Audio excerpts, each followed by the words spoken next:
27 miliar.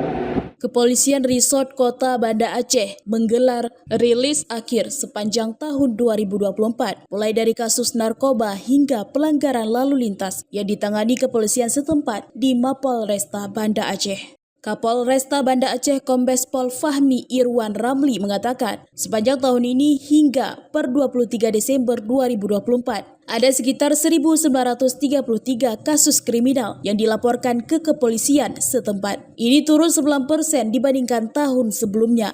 Beberapa kasus menonjol lainnya seperti penindakan pelaku, penyeludupan dan transaksi perdagangan satwa liar dilindungi. Kemudian kasus judi online di warnet hingga tindak pidana penyalahgunaan bahan bakar minyak. Selanjutnya terkait kasus narkoba, ada sebanyak 107 laporan masuk dan semuanya diselesaikan sepanjang tahun 2024. Angka tersebut juga turun 17,8% dari tahun sebelumnya. Tahun ini pihaknya juga mengamankan barang bukti ganja total 5,39 kg dan sabu 10,2 kg serta miras 40,9 liter.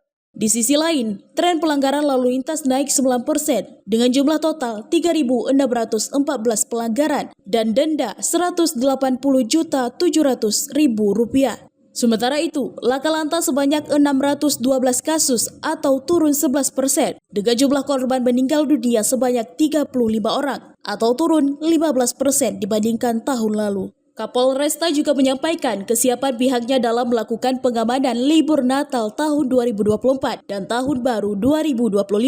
Polresta Banda Aceh telah mendirikan 7 pos pengamanan dan pelayanan.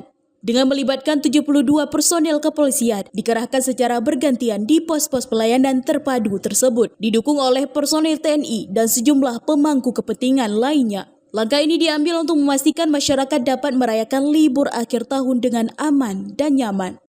Pada tahun 2024, sama seperti tahun kemarin, kasus yang menonjol itu adalah terkait dengan kejahatan-kejahatan konvensional seperti pencurian, ya, kemudian termasuk pencurian kendaraan bermotor. Kemudian yang kedua adalah kasus-kasus terkait dengan penyalahgunaan narkotika, ya, narkotika. Tapi alhamdulillah bila dibandingkan tahun lalu dengan tahun ini, untuk laporan terkait dengan kasus-kasus narkoba itu mengalami penurunan, walaupun untuk barang bukti itu tidak menurun signifikan. Hampir mirip tahun kemarin dengan tahun ini.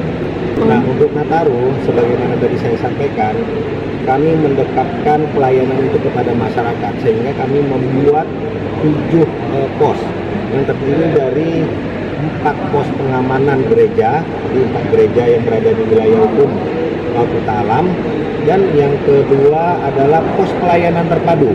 Yang pertama adalah di Bandara Sultan Iskandar Muda, kemudian di Simpang Bundaran Lambaro, dan yang ketiga adalah di Lele untuk melayani masyarakat yang akan menyeberang ke Sabang. Personil yang kita kerahkan seluruhnya ada sebanyak 72 personil, dan itu mereka bergantian berjaga di pos pengamanan maupun pelayanan terpadu beserta dengan teman-teman TNI dan stakeholder yang ada. Dari Banda Aceh, Lala Nurmala melaporkan untuk Puja TV.